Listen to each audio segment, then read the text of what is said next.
Hey hey, salut les amis! Je suis artiste visuelle et autrice et je m'appelle Coquille de Lune. J'espère que tu vas aimer cette vidéo. On se retrouve tout à l'heure. Ciao! Salut les amis! Aujourd'hui, on va faire un peu de couture ensemble. J'ai regardé une série incroyable qui s'appelle Le Jeu de la Dame. J'ai adoré, vraiment je vous le recommande. C'est une série en 7 épisodes qui dure 1 heure chacun et qui part d'une héroïne qui est super balèze aux échecs. Voilà en gros, et ça se passe dans les années 50. Et dès le premier épisode, les premières images qu'on voit, c'est l'héroïne avec une robe mais magnifique. Très simple mais magnifique et du coup à la mode de l'époque.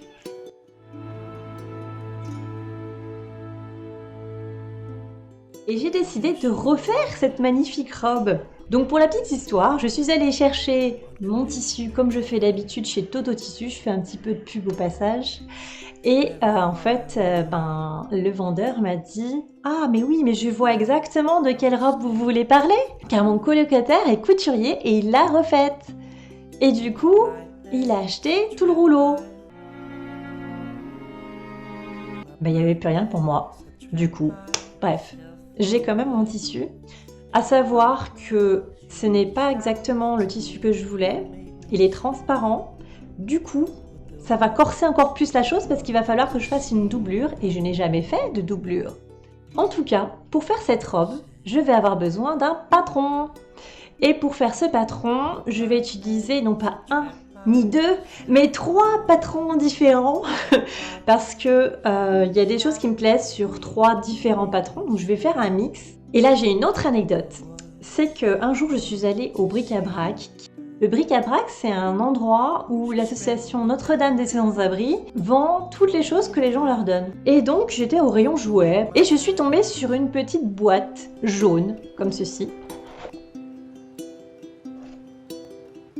Ça a l'air moche et vieux, hein.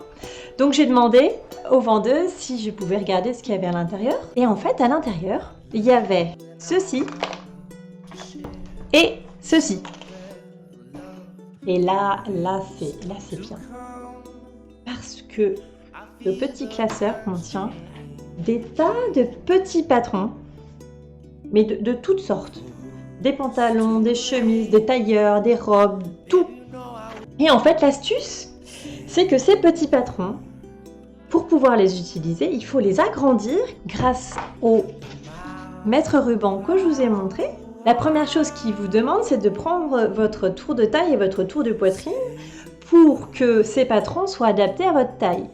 Et donc, ce mètre ruban, il suffit de planter une des 2 petites épingles comme ceci, la mettre au niveau de votre tour de poitrine ou de votre tour de taille. Et en fait, quand vous regardez les patrons, comment c'est fait, il y a une croix là.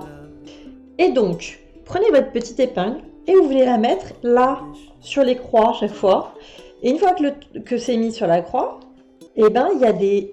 Je sais pas si vous voyez, voilà. Il y a des chiffres à chaque fois là, tac, tac, tac. Ça veut dire que on doit mettre le mètre ruban comme ça, et comme ça, et comme ça, pour reporter le point qui est ici à... C'est marqué dessus 14,5 cm plus loin, là 38,5 cm plus loin, etc., etc. Donc vous faites vos petits points comme il y a sur le patron, il faut rajouter les valeurs de couture évidemment, et ensuite vous reliez vos points et vous avez un grand patron à la place d'un tout petit patron qui sert à rien. Je sais pas qui a inventé ça, mais je trouve que c'est vraiment bien pensé. On y va? Me revoilà! Donc j'ai photocopié mon petit patron. Ça, c'est pour la forme globale de la robe. Et ensuite, je viendrai changer les emmanchures et l'encolure. J'ai fait auparavant un petit croquis. Je vous montre le tissu que j'ai acheté. Donc ça va être pour le dessus de la robe. Mais comme vous le voyez, c'est très transparent et très léger. Donc, j'ai pris une doublure. Voilà. Et enfin, j'ai pris du noir pour faire donc l'encolure, le nœud, les fausses poches, le bas de la robe et les manches. Voilà. Et bah donc c'est parti, je vais reproduire ce petit patron en grand.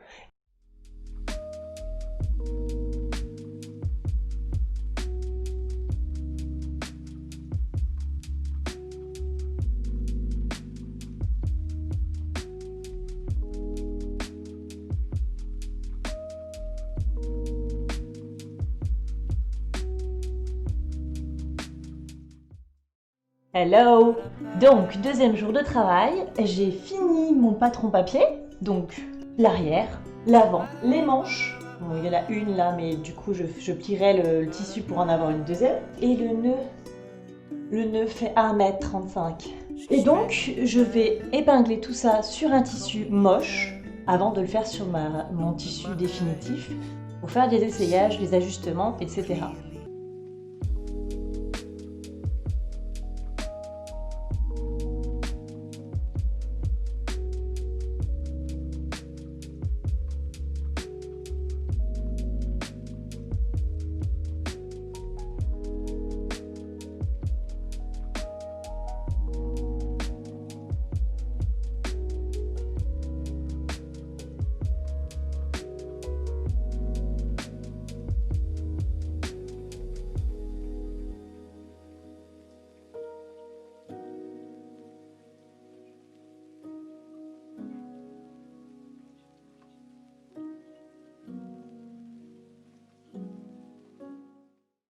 Donc là, vous assistez à un grand moment de solitude. C'est que je n'ai pas découpé mon derrière comme il faut, puisque je me retrouve avec 2 morceaux au lieu d'un. Quand j'ai épinglé et que j'ai découpé, je n'ai pas mis le pli au bon endroit. J'ai mis le pli de l'autre côté. Donc ça ne fonctionne pas. Heureusement que ce n'est qu'un prototype. Du coup, j'ai marqué pli.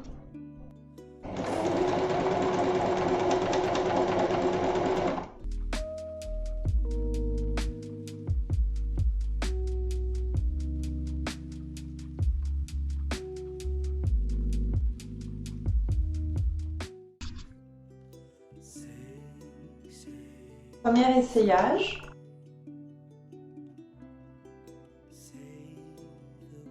Ça ressemble à un sac à patates en fait.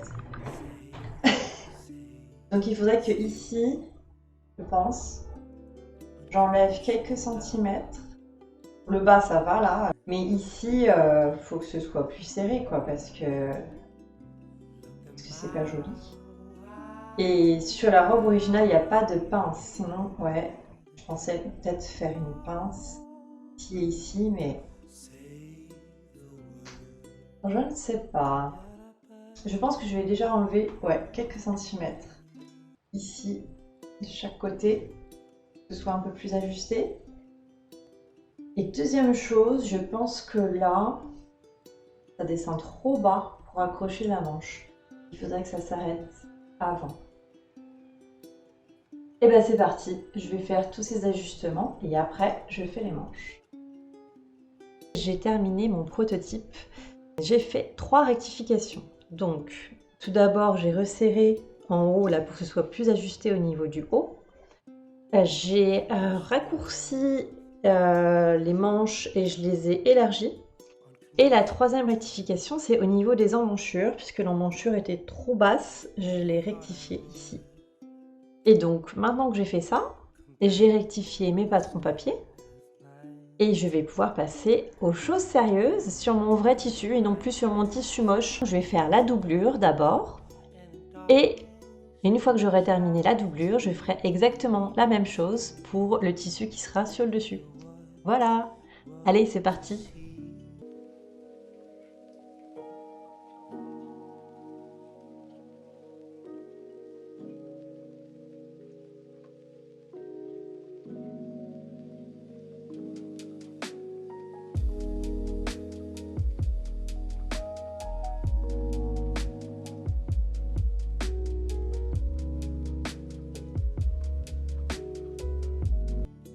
Je vous ai pas dit, mais comme c'est Noël, moi tous les matins je prends un petit chocolat dans mon calendrier de l'Avent, qui est une papillote. Et je suis tombée sur un truc intéressant, un truc rigolo ce matin, parce qu'il y a toujours un petit mot dans la papillote. Et du coup je trouvais ça rigolo, ce petit proverbe là qui donne. Ça dit, si vous voulez que vos rêves se réalisent, ne dormez pas. Voilà, c'est la pensée du jour. Il me reste plus qu'à couper tout ça.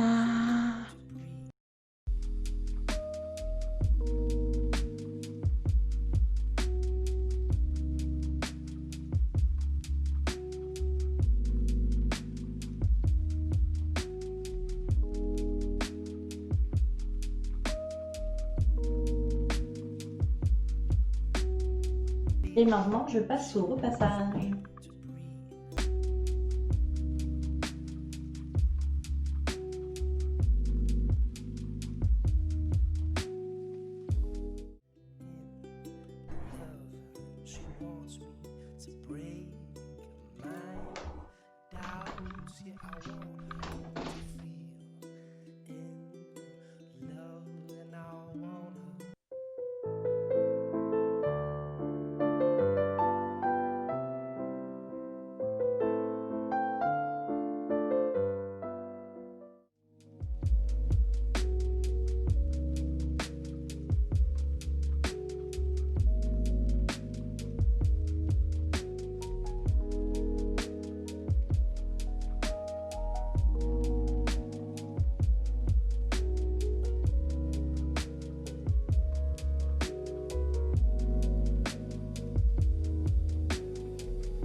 J'ai fini de tout découper et je me suis aperçue que ce tissu était très fluide. Donc, en y réfléchissant, je me suis dit qu'il valait mieux que je commence par faire le nœud, qui est tout simple en fait à faire. Comme ça, je serai habituée à travailler un petit peu avec ce tissu avant d'attaquer. J'ai le mot main qui me vient à l'esprit. The main morceau. Avant d'attaquer la robe en elle-même en fait. Voilà le projet. Donc, pour faire le nœud, j'ai 2 bandes de 1,35 m. Ça veut dire beaucoup de patience. Donc ça c'est la doublure. Et ça c'est le tissu qui va dessus parce que bien sûr je vais aussi doubler le nœud pour pas que ça jure avec le reste de la robe. Donc ça va faire les 2 bandes de tissu l'une sur l'autre. Je vais épingler comme ça là, tout le long sur 1,35 m. Et ensuite je vais le retourner pour que ce soit nickel. Et je vais rajouter au milieu une bande noire, comme il y a sur la robe originale. Allez, c'est parti, je vais épingler et ensuite je vais coudre. Coucou! J'ai fini le nœud avec du noir sur les 2 côtés. J'ai mis plus de 3 heures à faire ce nœud. Parce que, en fait, je me suis trompée au tout début. C'est-à-dire que j'ai pris ma doublure, j'ai pris le tissu qui va dessus. Je me suis dit, je vais les coudre ensemble et puis après, je vais le retourner. Donc j'ai fait ça et au moment de le retourner, je me suis dit, mais je ne peux pas le retourner parce que si je le retourne, ce sera la doublure qui sera sur le dessus. Donc voilà. Du coup, j'ai dû planquer ma couture sous un côté où il y a le noir, donc la bande noire là, elle planque la couture des 2 tissus du dessous. Il y a le bout dont je suis pas très satisfaite parce que on voit quand même les points noirs là. Bon, sur le noir forcément ça se voit pas, mais du coup, je pense qu'avec du fil vert là où c'est vert et du fil noir là où c'est noir, c'est possible. Donc je vais certainement retirer ça pour mettre du fil vert à la place. En tout cas, le résultat final me plaît plutôt bien. Je pense que vous avez compris à quel point je suis perfectionniste des fois. Et du coup, j'ai regardé plusieurs vidéos YouTube sur comment faire une doublure. Et je pense que je vais suivre plutôt la vidéo qui fait 25 minutes de long, mais qui au moins explique les choses étape par étape. Donc, il faut d'abord que j'assemble tout mon tissu du dessus. Ensuite, tout mon tissu du dessous, sans les manches. Je ne vais pas faire les manches tout de suite. Première chose, c'est que je vais assembler le devant et le derrière en mettant des épingles sur les épaules à ce niveau-là. Puis, je vais les coudre. Et je vais faire la même chose sur les côtés. Voilà, donc j'ai cousu au niveau des épaules. Maintenant, je vais m'occuper de mon dos là, parce que pour le moment, c'est juste 2 pans comme ça jusqu'en bas. Donc, j'ai décidé que j'allais mettre un petit bouton en haut et que j'allais faire une ouverture, que ça allait être ouvert ici. Donc, je vais replier comme ceci de ce côté et je vais coudre, hop, jusqu'à 16 cm. Faire la même chose de l'autre côté. Et ici, je vais coudre ensemble les 2 pans jusqu'en bas.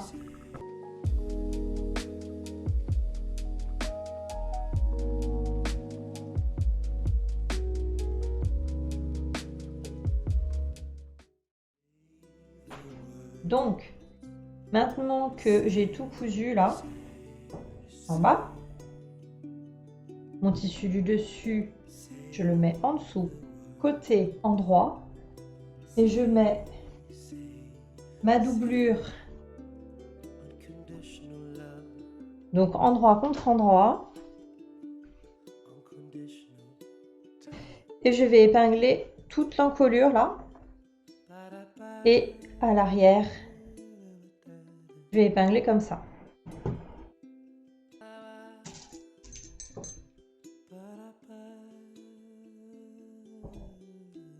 Je commence par ici, couture contre couture.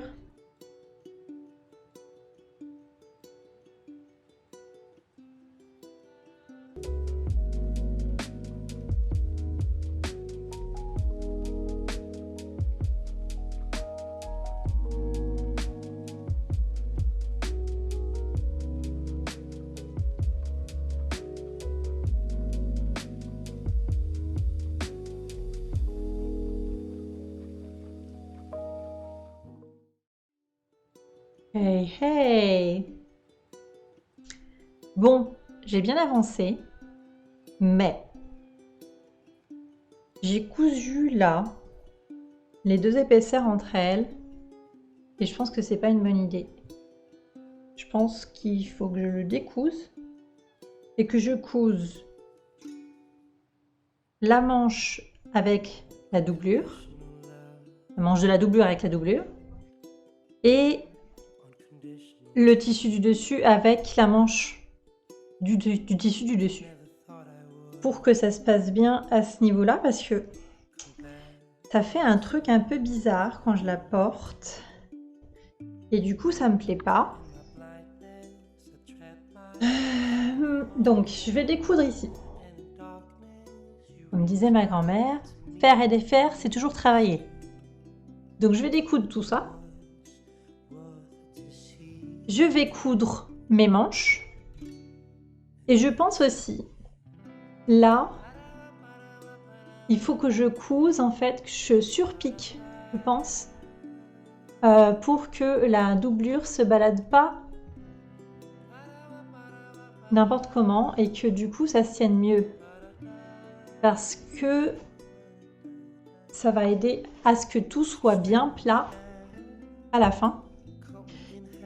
Et dernière chose, c'est que tout ça, là, ça va être planqué avec le col noir, en fait. Donc, je me suis bien appliquée, quand même, pour faire un joli col. Et je pense que je vais devoir refaire la même chose avec du noir pour faire une parmenture, là, tout autour. Voilà, vous savez tout. Donc, je vais m'attaquer aux manches. À tout de suite. Voilà, donc j'ai décousu des 2 côtés. Je vais pouvoir m'attaquer aux manches. Donc ça, c'est ma manche en doublure. Donc je vais épingler tout le long. Je vais coudre. Je vais m'arrêter un peu ici. Et je vais faire la même chose avec le tissu du dessus. Donc là, pour faire une jolie manche, une jolie finition sur le bout, je mets mon tissu du dessus sur mon tissu de doublure, endroit contre endroit, Et hop. Donc.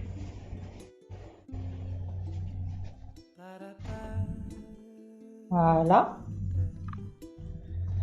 Et j'ai plus qu'à épingler comme ça, tout au bord, à 1 cm du bord. Je me suis arrêtée là, j'ai arrêté de coudre à 1 cm du bord là. Toc.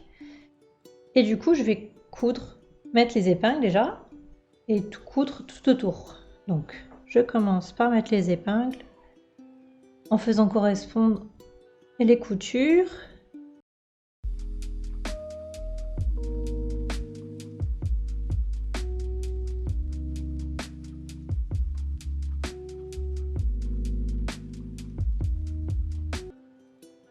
Voilà, donc là j'ai tout épinglé. Je vais coudre et je vous retrouve tout de suite. Et voilà. J'ai donc cousu mes 2 épaisseurs entre elles. Je vais retourner le tout. Hop. Et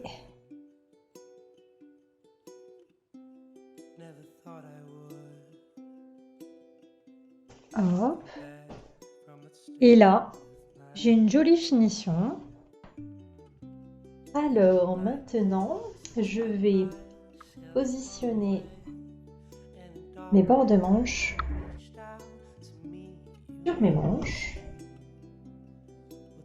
Et donc je vais épingler là. Je vais vous montrer de l'autre côté. Je vais épingler ici, à l'intérieur, pour pouvoir faire la manche comme il faut. Je vais retourner ma manche pour que ce soit plus facile à épingler.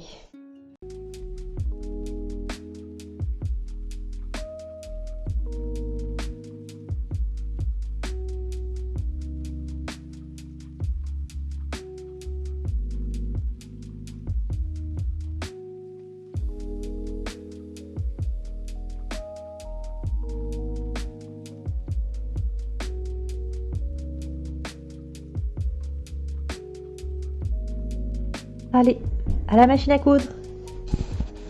Alors, je vais m'attaquer aujourd'hui au col, à savoir, je vais faire un col noir là, du coup, pour faire comme sur la robe d'origine. Et en fait, j'ai appris à faire le col en parmenture grâce à une vidéo sur YouTube. Sauf que, alors elle est très bien faite, c'est très bien expliqué, c'est vraiment nickel. Par contre, ben, la nana qui fait la vidéo a un tic de langage et elle répète sans arrêt je vais venir. À chaque action qu'elle fait, elle dit je vais venir mettre des épingles, ensuite je vais venir mettre mon tissu, je vais venir, et c'est assez insupportable, surtout que je l'ai vu un certain nombre de fois. Donc je vais refaire exactement la même vidéo, je pense. Enfin, ses explications et tout sont vraiment bien, mais sans les je vais venir. Allez, et ben c'est parti. Du coup, vous avez votre ouvrage qui est comme ça, et il faut simplement, hop, faire ça, et aligner les 2 coutures, et épingler le tout.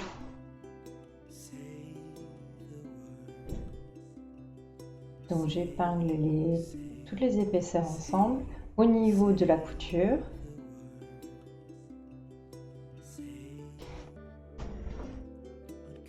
Et là, je mets aussi une épingle pour savoir où est le devant vraiment, le milieu du devant. Et là, maintenant que j'ai fait ça, je vais mettre des épingles comme ça tout autour. Voilà, je vous montre mieux.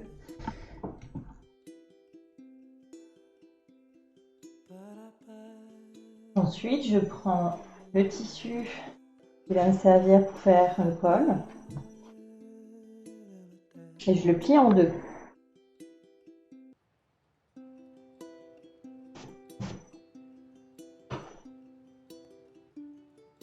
Et là, je mets l'avant, là, le milieu de devant. Je le pose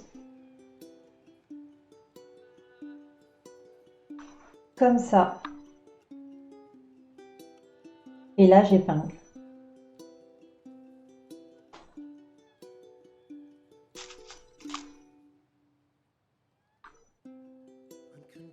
J'épingle pas jusqu'au bout, il me faut 8 cm en fait. Et là, je mets bien à plat et je vais tracer avec une craie ou enfin avec... moi j'utilise un crayon blanc, mais vous pouvez faire avec une craie ou autre chose. Donc je vais tracer là ici la courbure du col.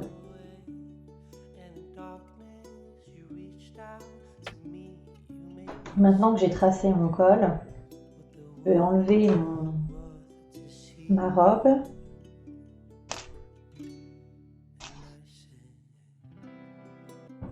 Et là, comme je veux que ça fasse 8 cm, puisque j'ai 2 cm qui vont venir à l'intérieur de la robe, je trace à 8 cm le reste. Je reprends la courbure en fait.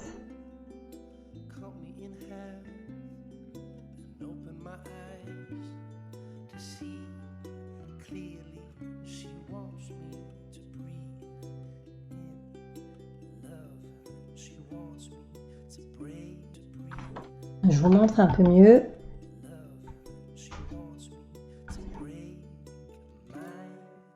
Voilà, vous avez la courbure que vous avez venu de tracer. Et là, à 8 cm l'autre courbure. Du coup, l'étape suivante, c'est de découper et de positionner la parmenture sur le col de la robe.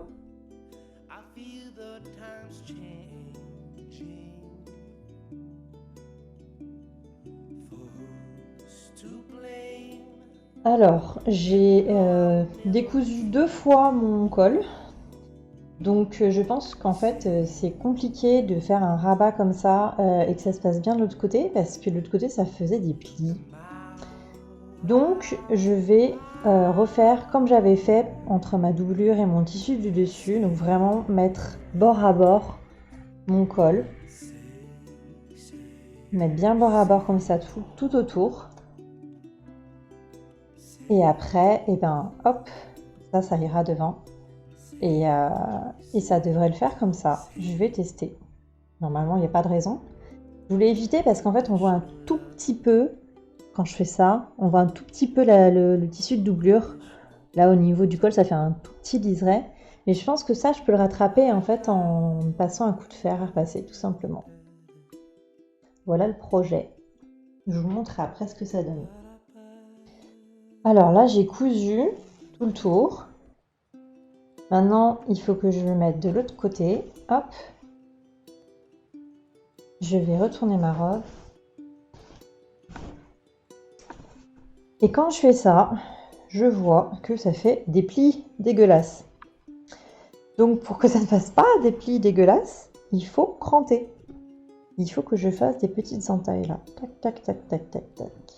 Avec mes ciseaux, en faisant très attention à ne pas couper là où c'est cousu, évidemment.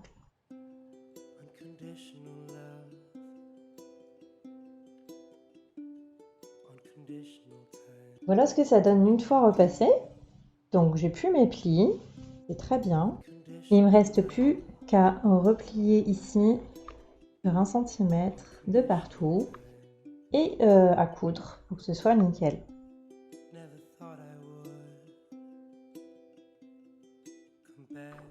J'ai enfin fini cette robe!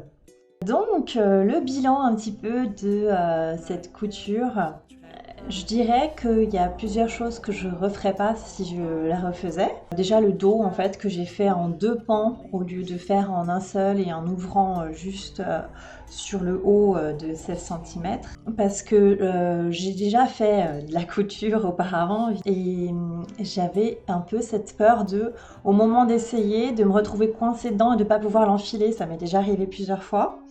Donc c'est vrai que le fait que ce soit en 2 pans, ça m'a rassurée. Une autre chose que j'ai constatée, c'est que je me suis vraiment appliquée pour faire le bord des manches, le bord du col, avant même de mettre le col noir qui en fait cache tout ce que j'ai fait avant. Et troisième chose que je pense que je vais faire, c'est que je vais détacher ce nœud et je vais le refaire.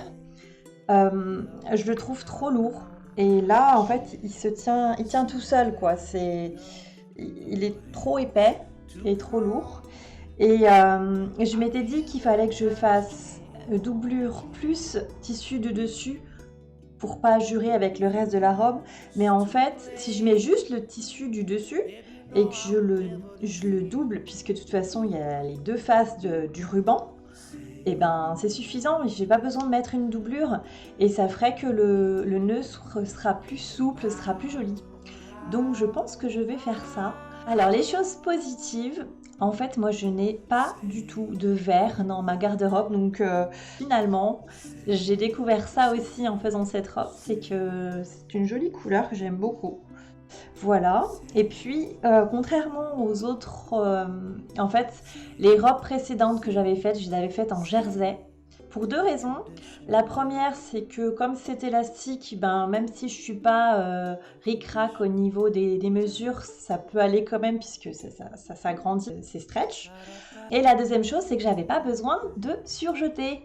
Parce qu'évidemment, il faut surjeter chaque pièce quand on les assemble, etc. Et là, en fait, comme il y a une doublure, je n'ai presque pas surjeté et franchement ça fait du bien parce que alors j'ai pas surjeteuse, moi je fais mes surjets avec ma machine à coudre classique et c'est quand même pas mal de boulot et bon c'est un petit peu laborieux à faire et donc là j'ai juste eu à le faire sur là l'intérieur du noir là qu'il y avait dans les manches. Mais voilà, ça a été assez rapide et assez simple. Donc je suis plutôt contente du résultat. En tout cas, ça colle quand même pas mal à l'original. Il y a une autre chose aussi dont je suis contente, c'est d'avoir fait un prototype. C'est la première fois que je fais un prototype avant de faire ma robe définitive. Et en fait, je me suis aperçue que quand je faisais un premier projet comme ça, où j'avais pas testé entre guillemets le patron, souvent ma première robe était pas jolie parce que justement j'avais pas pu faire de test avant. Donc je vous recommande vivement de faire un prototype avant de faire votre projet définitif, que ça aurait été dommage de gâcher du beau tissu avec un projet qui n'était pas abouti en fait. Il y a aussi un truc que j'ai découvert là en cherchant sur internet des références pour faire cette robe, c'est qu'il y a un musée virtuel uniquement dédié aux costumes du jeu de la dame et de The Crown. Je savais pas que ça existait et c'est vraiment bien foutu, c'est-à-dire qu'on a les mannequins avec les différents costumes et on peut s'approcher, tourner dans tous les sens, voilà. Je vous montre quelques images.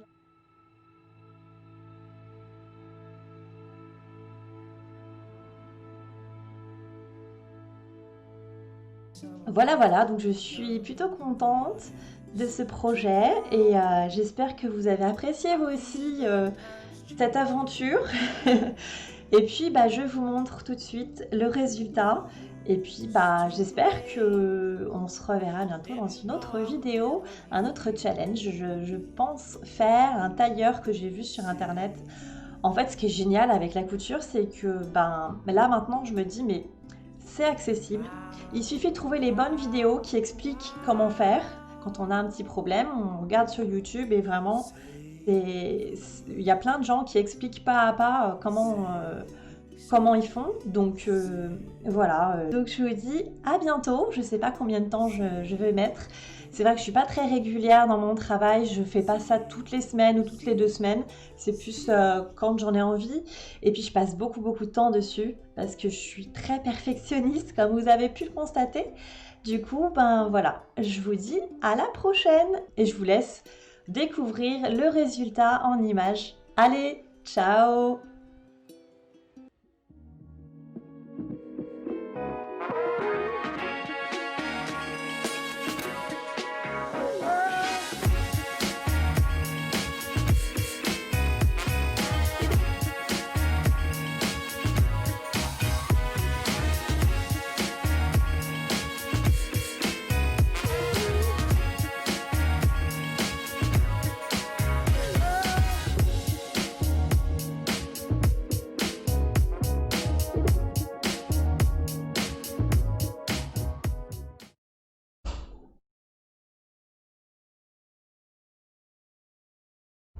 Il ne veut pas faire le focus. Hein.